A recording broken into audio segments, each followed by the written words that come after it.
एक ऐसा शून्य जहाँ कुछ भी नहीं था, पर ब्रह्मा जी के एक संकल्प ने इस सृष्टि की रचना कर दी। पर क्या ये इतना आसान था? आइए जानते हैं इस कहानी के माध्यम से। तो आइए जानते हैं ब्रह्मा जी ने सृष्टि की रचना कैसे की। ब्रह्मा द्वारा सृष्टि की रचना। शुरू में कुछ नहीं था, केवल परब्रह्म था। वह एक सर्वोच्च सिद्धांत जिसका न कोई आरंभ न कोई अंत। वह परम सत्य था जिसका वर्णन नहीं किया जा सकता। वह एक दिव्य सार तत्व था जिसके भीतर अनंत क्षमता मौजूद थी। कारण और प्रभाव मिलकर एक हो गए थे। काला की असीम स्वनिर्मित एवं स्वनिहित उसका आकार नहीं था, किंतु वह निराकार भी नहीं था। उसमें कोई गुण नहीं था, किंतु वह गुणों से रहित भी नहीं था। विचारों और इंद्रियों की पहुंच से परे एक विशुद्ध चेतना, एक ऐसा उत्प्रेरक जो खुद परिवर्तित न होता नहीं होता, किंतु हर तरह का परिवर्तन ला सकता है। पर ब्रह्म की इच्छा हुई, तभी भौतिक ब्रह्मांड का निर्माण आरंभ हुआ। ब्रह्मांड प्रकट होने को तैयार था। प्रत्यक्ष अन्वेषण के योग्य और विशिष्ट पर ब्रह्म की इस इच्छा ने एक कंपन ने पैदा की, जिससे पहली ध्वनि का जन्म हुआ, और वह ध्वनि थी ओम। ओम इस एक ध्वनि में समस्त ध्वनियां समाहित थी। सबसे पहले बनने वाले मूल तत्व को महत तत्व कहा गया, जिससे तीन गुणों की उत्पत्ति हुई। सत्वगुण संरक्षक का प्रतीक, रजोगुण क्रिया को दर्शाता और तमोगुण विनाश का सूचक। इन तीनों गुणों के पारस्परिक प्रभाव से पांच भौतिक तत्वों यानी पंच तत्व का जन्म हुआ। वायु, जल, पृथ्वी, अग्नि और आकाश। इन तत्वों के साथ मिलने से प्रकृति अस्तित्व में आई।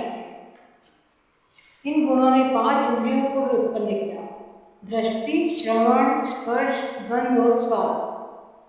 इन पांचों को महसूस करने के लिए पांच ज्ञानेंद्रियां विकसित हुई, जिन्हें हम मन द्वारा संचालित किया करते हैं। पदार्थ की उत्पत्ति के साथ संवेदना प्रकट हुई। इसके बाद जल प्रवाहित हुआ, जिसने सब कुछ ढक लिया। हर जगह केवल जल था, किंतु ऐसा कुछ भी नहीं था उस जल में डूब जाता। तब परब्रह्म ने स्वयं एक दिव्य स्वरूप धारण किया, जो जल से भरे सरोवर में कमल दल बनकर प्रकट हुआ। जल को नाट और निवास को अयन कहते हैं। इस तरह इस दिव्य स्वरूप को नाम मिला नारायण। फिर परब्रह्म ने अपना अंश जल प्रत्यारोपित किया। इस तरह जल ने स्वयं निश्चेषित होकर उस अंश का पालन पोषण किया और कालांतर में एक अंडा उत्पन्न किया, एक सुनहरा अंडा जो प्रकाश वृत्त की तरह चमक रहा था। चूंकि यह अंडा परब्रह्म से उत्पन्न हुआ, इसलिए इसे ब्रह्मांड कहा गया। फिर नारायण ने विष्णु बनकर इस अंडे में प्रवेश किया। विष्णु सर्वव्यापी थे, वे संरक्षक कहलाए और उन्हें सत्व गुण का अधिष्ठाता माना गया। चूंकि वो सुनहरे वृत्त अर्थात हिरण्य हिरण्य ने विष्णु को गर्भ की तरह ढक लिया, इसलिए उस अंडे को नाम मिला हिरण्यगर्भ। विष्णु की नाभि में 14 पंखुड़ियों वाला एक कमल पुष्प निकला और फिर इस पुष्प ने ब्रह्मा को प्रकट किया। यह परब्रह्म की एक और दिव्य अभिव्यक्ति थी। ब्रह्मा सृष्टि के रचयिता थे, उन्हें रजोगुण का अधिष्ठाता माना गया। सृष्टि के इस जन्म के साथ एक हाथ में कमंडल था और दूसरे हाथ में माला थी। इस प्रकार नाभि से निकले कमल में से उत्पन्न होने के कारण ब्रह्मा को पद्म योनि और नाभिश जैसे अन्य नाम मिले। सीप में जिस तरह मोती पलता है, उस तरह हिरण्यगर्भ के भीतर एक वर्ष रहने के बाद ब्रह्मा ने उस सुनहरे अंडे को दो हिस्सों में विभाजित कर दिया। उसका ऊपर का आधा भाग स्वर्ग कहलाया और नीचे आधे भाग में पृथ्वी बनी।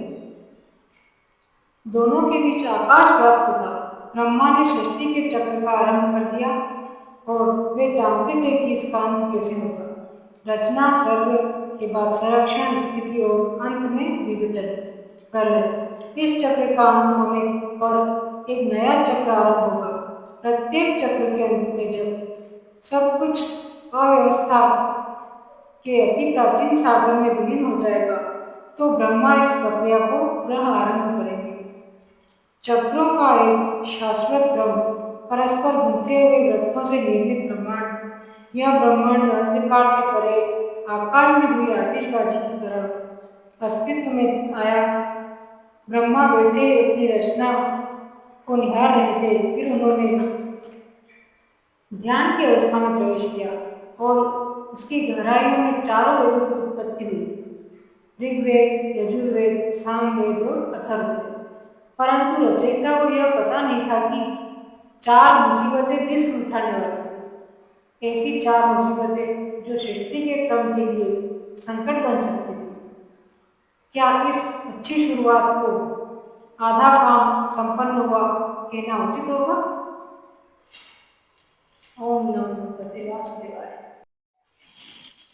आपको ये कहानी कैसी लगी कमेंट बॉक्स में कमेंट करके ज़रूर बताएं, और ऐसी ही कहानियाँ सुनने के लिए हमारे चैनल को सब्सक्राइब, लाइक एवं शेयर करिएगा।